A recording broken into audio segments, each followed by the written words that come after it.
Welcome to the Rusty George Simple Faith podcast. This is Lee. I'm your host today. Rusty is unavailable. He's in Barcelona today and getting some sun, and so he'll be back, I'm sure, soon. Today we want to talk about Rusty's new book, Friend of God. I haven't read it, but he told me it's amazing, and so I'm sure it is.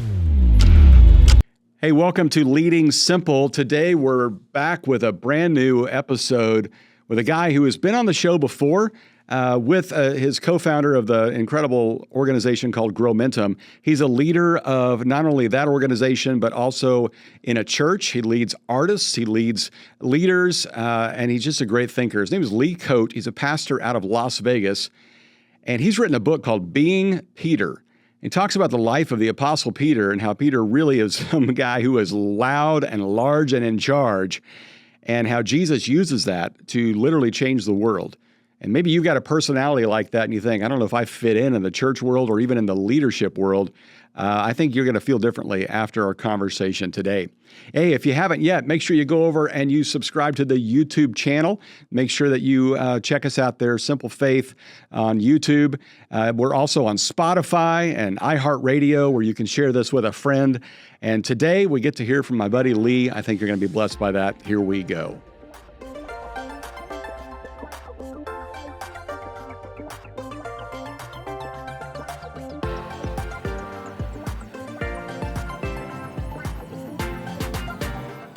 My man, Lee, first time on the podcast. I know, a longtime listener. Thank you for joining us. Of course, Rusty, it's always good to be with you, even when we get to occasionally hang out now that you're in what's the state of Texas? Remind me, the big state of Texas. It's a country now. We're our own place. So we seceded when I got here. Mm-hmm. So I hear. Yeah. So I hear. Hey, feel like your devotional time's a little dry? Pick up a copy of Friend of God, out now, and we'll walk through the gospel and the letters and the revelation of John in 40 days. Guys, it's short enough, you can even read it. Trust me. So pick up a copy of Friend of God wherever books are sold, or to get it cheaper, go to PastorRustyGeorge.com. We'll send it right to you. Actually, this is probably your second time, because I think you were on before with Kay and Growmentum, right? Yeah, we talked a little bit about those processes, a little bit about, church strategic stuff and all that fun stuff. And so that was an interesting conversation, probably a little different than the one we're going to have today. So I want to just let our listeners know a little bit about who you are. So just, Lee, in a nutshell, tell us about yourself. You've got multiple jobs, so give us the rundown on all those. Yeah, multiple jobs. That's very true. Currently, my main role is I serve as executive pastor at the Crossing Church in the amazing city of Las Vegas. I've lived here for over 30 years. One of those deals where you come to a city and you think you're just going to have a little short tenure and pop somewhere else, and the city just grabbed me. It's just, however you feel about Vegas, it's kind of my place and my people, and it's just been great doing ministry here. So I've been at the Crossing for the last 17 years, an executive teaching role, serving here and loving it, and then also serve churches around the country through an organization called Growmentum, and we help and partner with churches as they work on accomplishing their mission and helping them make that possible through process and practical ways in which we assist. So just my days are pretty full, Rusty, as are yours. Well, I mean, we're big fans of Growmentum around here. We've used your services at both the places I've been, but it really is a great organization to help you not just work in the organization, but work on it. Did I get the vernacular right there? You did. Yeah. Look at you. You nailed the accent. Free advertising here. So just for our listeners that might be church leaders and need to know about Growmentum, give us kind of the thumbnail sketch of what you guys provide. It starts off with kind of the strategic momentum process. Is that right? Yeah, and you've been part of that, Rusty, a couple times, and so most of our relationships with churches, at some point early on, we spend a couple days together, really casting a fresh vision, really encouraging the senior leader in partnership with us to really, in partnership obviously with God, to kind of formulate what does a decade down the road look like, and then collaboratively with the team get them on the same page. Alignment's really tough. I like to say alignment decays quickly and almost immediately.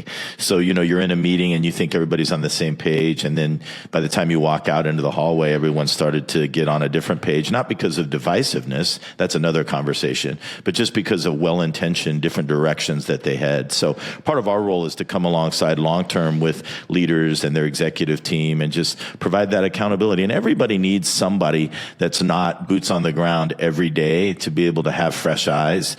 But our mission is to help those individual churches in their context accomplish their mission. I mean, everywhere from urban Texas to, I was just yesterday, before we're recording this, I was in rural Texas dodging thunderstorms, but the same principles and process. We like to say we're the process.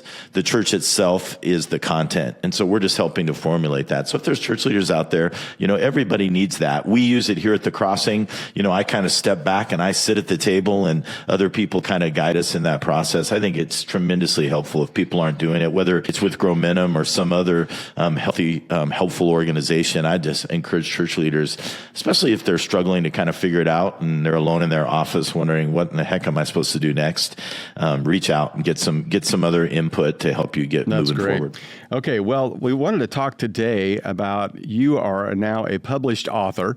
Your first book is out, and I want everybody to know a little bit about it. I had the pleasure of getting a copy of this before it went to print. Yeah.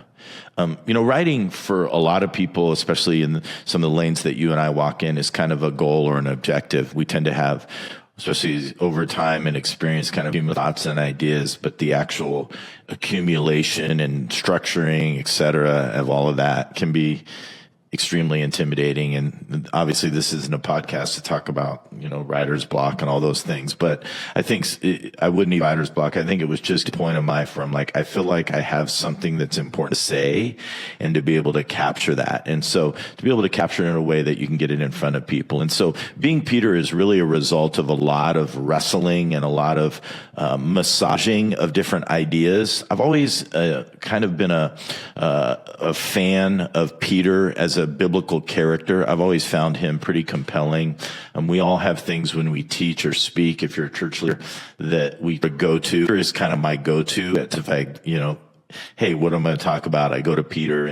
And so over time, I've kind of accumulated a little bit of just a perspective on his life. And the thing about Peter that's kind of emerges in this book is sort of his really his aggressive behavior, for lack of a better term, that kind of Jesus has to then take and transform over the 3+ years that they were together, because he had this idea of where he believed Peter could be and the role that Peter could play. So the book Being Peter is really, I think the subtitle really helps, because it talks about the idea of giving someone permission to live and lead loud and large.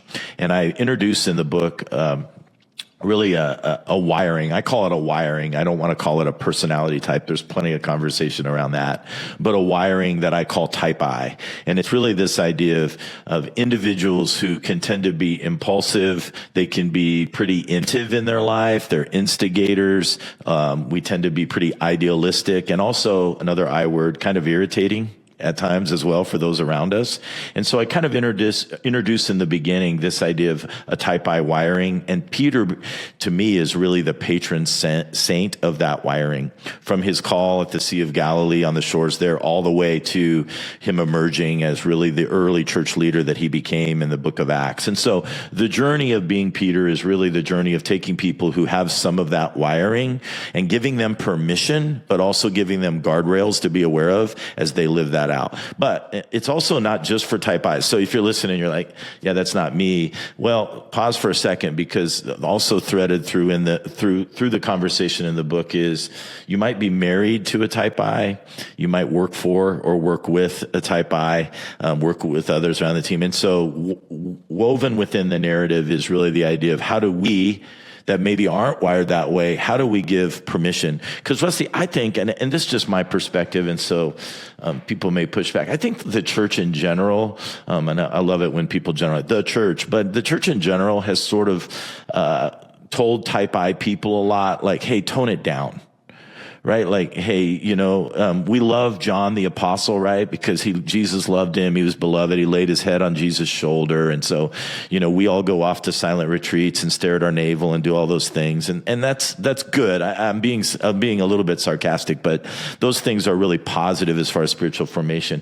But, in my life recently, and I know this is probably true of you, Rusty, I've started to really spend a lot of time with high capacity leaders, people that are followers of Christ, but man, they're out in the world every day and they're changing the world and they're running businesses and they're all that. And I would describe them as type I. And sometimes I think the church really struggles to embrace that in them, where it's like, hey, where's my place? We're like, hey, I think about some of the pastors I work with, and sometimes I'll sit with them, Rusty, and they'll say, man, Lee, I mean, if you just gave me today like 10 high capacity, go get it leaders, it would just change our trajectory. And what I want to say to them, and sometimes I do, is if I gave you 10 of those people today, you wouldn't know what to do with them, right? Because we'd put them at the door, handing out bulletins, or stick them in a room holding babies. Not that they shouldn't do that. Maybe that's the best thing they need to be doing. But these are people that in their everyday life need to be given permission to live out their faith and to do it in a way that actually matches with the fearfully and wonderfully way God wired them, and not suppress that. Also give them guardrails to live them out. So that's all. That's really the onus of the book and the journey that people will go on. Let's drill down on that for just a second, because I find that to be fascinating. It seems like as church leaders, whether you're on staff or not, we're all trained and really good at how to recruit someone to stand at a door, hold a baby, or usher, or do exactly as you're told. What do you do with those people that are a little bit impulsive and a little bit gregarious and like Peter? And maybe you haven't come to the point yet where you've recognized their brilliance. They're not necessarily an entrepreneur or a CEO. You just might think they're crazy, or they're too brash, or they need to calm down or go somewhere else. How do you harness that and empower them? Let me interrupt for just a moment. Did you know we have a YouTube channel? In fact, all of our podcasts are now recorded and placed on YouTube as well. So ever wanted to look at the person I'm talking to? Now you can. Go to Pastor Rusty George on YouTube and subscribe. All right, back to our show. How do you harness that and empower them? I think that's so good. I think we tend to look for high capacity followers, but maybe low capacity leaders. And we're really good at leaders at finding those people, and the church needs those. So we love those. Man, they follow well. They're doers, and so they show up every week. And even in the church, sometimes I've found with these high capacity type leaders, sometimes it takes a while, or potentially they never actually run the play that we want them to play, that we want them to run. Hey, we want you to take this class or do this thing. And again, they need to do those things. Don't hear me saying that those things are not appropriate for them. I just think that there's some different, to answer your question, there's probably some different approaches to that. And I would use the word invitation. It sounds a little cliche, but I think if church leaders could figure out a way to invite some of these type I individuals and invite them into some potentially more challenging conversations, whether that be strategically in the church, whether that be problem solving within the church. I'll give you an example, Rusty. Here where I serve at the Crossing, we have a campus that is about to lose their lease on a commercial space that we have, and we've been really in a journey to try to figure out where they go next. And we've tapped into a lot of different avenues and real estate, et cetera. And one of the things that we did recently is we said, why don't we get 12 high capacity entrepreneurs in Las Vegas that love the Crossing, attend the Crossing, many of whom are not deeply engaged in some of our things, and we invited them to a lunch. We didn't ask them for any money, and we literally just cast vision for what we were looking for and asked them to come along the journey of trying to figure it out, because these guys know people, they have resources, they have, they have conversations that we don't have. And so that would just be a quick example of ways in which we as leaders could get creative around inviting these folks into the conversation. Yeah, you bring up a great point here of kind of figuring out what somebody really wants to do. We've all heard this, this story of a high capacity leader and pastor in the Chicagoland area that Mike Singletary from the Chicago Bears was going to his church, and he was, vacuuming floors between services. And we think, that's what high capacity leaders and, successful people want to do. They need to descend into greatness and serve in small capacities here and there. But not everybody wants to do that. Some people do. I know a lot of teachers that teach on in elementary school. They don't want to work in elementary ministry on the weekend. Exactly. So sometimes you got a leader that needs to do just the opposite of what they do on a normal basis. And you might get a CEO that would prefer to just, usher and not have to create anything. And then vice versa as well. I mean, with this discussion of the life of Peter, boy, you really see somebody that has to serve and put down their style, but also accentuate that at times, right?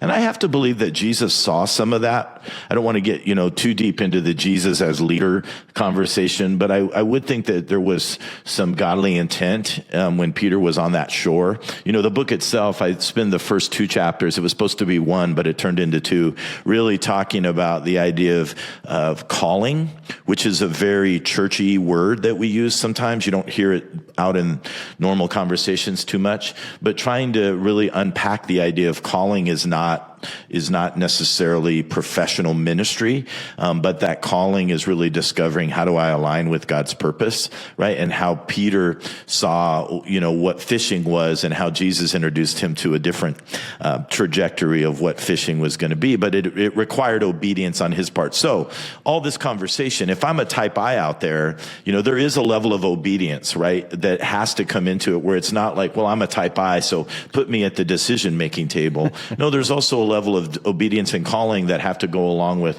how do I submit my type I to where God wants to transform me. So there's a tension there that we have to manage. The leader that we are in the church that has to call those type I's up to serve, and the type I's who have to understand what is the proper place and time and accountability for those wirings that they have within them. The leader that's doing the invitation, you kind of have to earn permission to be able to say to somebody, for lack of a better term, like what Jesus said to Peter, get behind me, Satan. There's just moments you have to be able to look at him and say, slow your roll a little bit here. Yeah, it's Peter in the garden where, Jesus had asked him to pray and he went to sleep. And then when the crowd shows up, he's hacking off somebody's ear, because that's that impulsive part of the type I, like it's time to fight. And there are those moments, right, that where it is time to fight. But Peter was still being formed. What I love about it, and I talk about this at the conclusion, I really didn't know how to land it, Rusty. I've written a number of things and I kind of wrote most of it. And then everybody kept saying, how are you going to end this thing? I'm like, I have no idea. But where I ended up talking about, and people will read, is really just touching on that first chapter in the book Acts. After Peter has denied Jesus, after he's been invited back into relationship, made this comeback, and then we pivot into those first few months of the church, this movement of the church. And what I noticed 2 times in there, there's the first time is where they're trying to organize, right? And the disciples are trying to figure out who's going to take leadership. And it says literally in the NIV that Peter stood up. And he stood up and he led that. And then in the book, in chapter 2, when the day of Pentecost, when the crowd is there and they're wondering what's happening, it says the same exact thing. It says, Peter stood up. And it's like, that is sort of the culmination. He wouldn't have been able to stand up all the way back when he was fishing on the shores. He needed that journey, that transformation. He needed to make those mistakes. He needed to be molded so that then he could fully live out that boldness of the type I wiring that God had given him. That's so good. Yeah, I hadn't noticed the correlation of those 2 moments. And I think about even Peter, and I think it's Acts 10, where he's on the roof and he has the dream and the vision, and all of Cornelius. that. And even you still see a little bit of the brash side of Peter that is pushing back against this vision of God. But then there's a quick yielding as well to be able to kind of own it. You almost see this full, I wouldn't say a 360 because then he's back at the beginning. So a 180 for Peter to be able to get to this point where he's now yielding in these moments. I think that's such a type I moment, Rusty. That's so good because it kind of corresponds a little bit even to the very famous water walking incident with Jesus, which again I cover in the book. But it's the idea of, man, this guy steps out of the boat, like, come on, I want to do it, right? And then that's his full-on inventive type I, let's do something. And then within moments, again, there's that panic and sinking. And I think as a type I, because I feel like I am one, I'm constantly living in that tension because I'm always out in front, but then there's moments where I'm freaking out. And so those of you that are type I's, you probably resonate with that. And if you're alongside one, just understand that sometimes the confidence that a type I conveys is not as deep as it may appear. Now, Lee, one of the things that you do in your day job is you work with artists a lot. And you've got to run across a lot of type I's that are impulsive and a tad bit emotional. And if we get into the Enneagram, probably a 4 with a little bit of drama. How do you manage that with all this in mind? Yeah, and I think, again, the key is some guardrails and to understand that there's a need for someone with this sort of the wiring to have some degree of input and control. There's a need for them to be at the table. There's a need for that. So I think one of the things that you have to be cautious of, and artists are very unique because they're tough to pin down. They especially if they're wired this way, they're really tough to pin down because they want to create. At the same time, they want to control. And so their creative level is that them living out kind of a lack of, right? The best creation kind of comes when you just kind of release control and, you write that song or you create that talk or you do something visually or whatever, right? But then there's that other part of them that wants to control the art and control how it's presented and control all of that. So there's a level of that where I've found over years and years of working with artists, and I don't think I ever considered myself an artist in the classic sense. I've never played a note on a piano or I've just watched Bob Ross, so maybe that counts. But I think there is a level where I've been gifted to play a role. I guess the best way to say it would be like a producer role, right? Where it's someone who's out of the art. And I think if you're working with artists,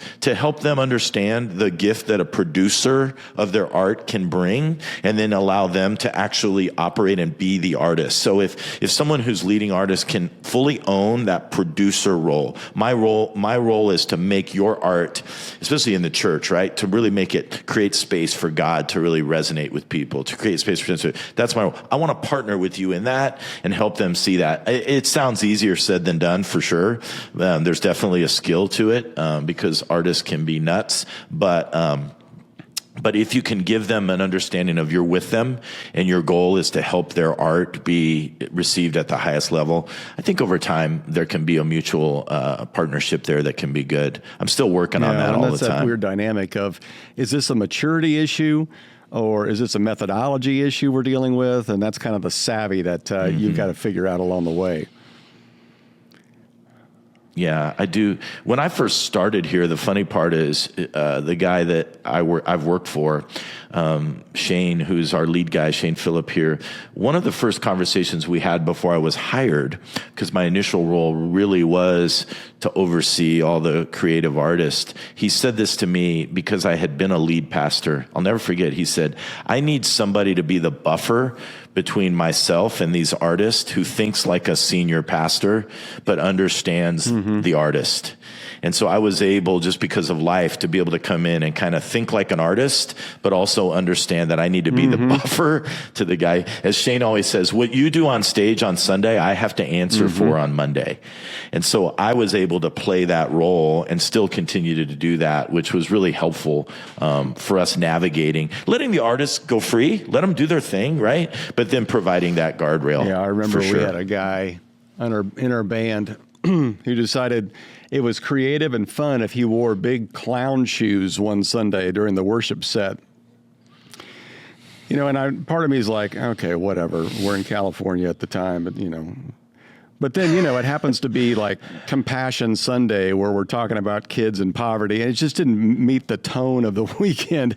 And so what he thought was fun on Sunday, I had to deal with on Monday. And that can be anything from people that wear hats on stage to whatever's going on. So, yeah, that's such a good word. Well, listen, we got off course there, but the book is called Being Peter. And where can they find this book, Lee? Because I think a lot of people are going to want to pick this up. Yeah, for sure. Simply, they can find it on Amazon. It's there, Being Peter, Permission to Live and Lead Loud and Large. It's available now on Amazon. And then if they forget that, I do have a website set up, which is just my name, leecoate.com. And that kind of gives some more author information, and we'll get them also access to the book. It's Kindle and paperback, and we're working on the audio, but it's really hard to read your own stuff back into the microphone. That is the weirdest thing. It is so weird. You just want to edit the whole time. You're thinking, I should have said this differently. What you just said is the harder part, is just wanting to change everything. So right now it's paperback and Kindle, but I'd love for people to give it a whirl. Hopefully it'll be helpful to them. I'm sure that they'll read it critically, and some of it they won't agree with, which is kind of the point. So I hope it'll be encouraging to those that pick it up. And it's also a little bit designed after people read it, Rusty, to, I get guys all the time asking me like, hey, do you got anything I can read with my team? Like, can I give this to my team and we can read it and maybe talk about it? And in the back of my mind, even writing this, there was some of that. So I think there's some key takeaways and discussion at the end of each chapter. So for leaders out there, church leaders specifically, it may be one of those resources this fall that they can buy multiple copies and journey together as a team and have those conversations. Great I idea. encourage it. The book is called Being Peter. It's by Lee Coate, Coate, and you can pick it up on Amazon or also go to Lee's website. And Lee, it's always a pleasure hanging out with you. We didn't even get to talk about The West Wing, one of our favorite TV shows, and all of the... Dude, go see Lincoln. Go see Lincoln. Okay. That's my favorite episode. Go see Lincoln. Well, I don't know if that's my favorite one, but there's so many quotable moments. Which is your favorite one, Rusty? They're probably going to cut this all out. That's a great question.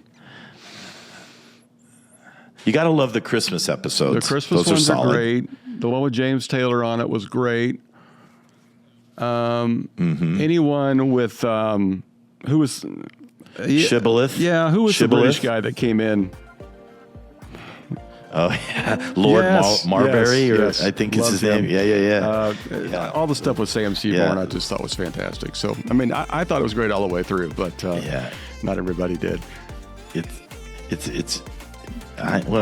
So that's okay. They can as Bartlett would say, you can just stand there in your wrongness and be wrong. Let Bartlett be Bartlett. That's so there right. you go. I'm full of all these quotes, Rusty. Exactly. All right, buddy. Thanks so much. Thanks for having me, man. I appreciate it. Lee, thank you so much for being a part of the show. It's just great stuff. Great having you here. The book is really, really exceptional. I encourage you to buy a bunch of them and go through it with your church team, your leadership team, a group of volunteers. It's really great stuff. Hey, next week we'll be back with another episode of Simple Faith, and we get to talk with my favorite near-death experience expert. Truthfully, he's the only one I know who's an expert in it. His name's John Burke. He's a pastor and author. I've been a fan of John's for a very long time, read all of his books. They're all fantastic. We were able to have him at the last church a couple of times, and he's also been on the podcast several times. But now he's going to be coming to the church in Texas because he has a church in Texas. He's going to drive up the road from Austin to be part of our services, and I know you're going to want to hear what he has to say because he has interviewed over 1,000 people that have had near-death experiences and found that what they saw is written very clearly in the scriptures. And we're going to learn not just about what heaven's like, but what the God of heaven is like, which is the name of his new bestseller, Imagine the God of Heaven. You're going to love it. You're going to want to share it with a friend. So make sure that you hit subscribe so you don't miss it. And we will see you next week on Simple Faith. What do you mean your sister? You don't have a sister. You have a little brother. And he said, no, I met my sister. And then they realized we had a miscarriage and we never We never told our kids about that. Wow. And he said, she's waiting for you. Hey, send us some stuff to fill up the table. A coffee mug, a favorite piece of memorabilia, preferably sports. We're not accepting anything from the Celtics, or let's see, who else do we not enjoy? Nebraska Cornhuskers, the Philadelphia Phillies, or New York Yankees. Just not going to do it. I can't. I just get, no, and actually the Duke Blue Devils as well. Don't send it that way. Hey, listen, you can send that to Crossroads Christian Church, which is 6450 on State Highway 360. A lot of numbers there, but it'll work. Also open your high school locker. And that's in Grand Prairie, Texas. Send it our way, Crossroads Christian Church, care of Rusty George. Thanks so much for listening, and we'll see you next time on Simple Faith.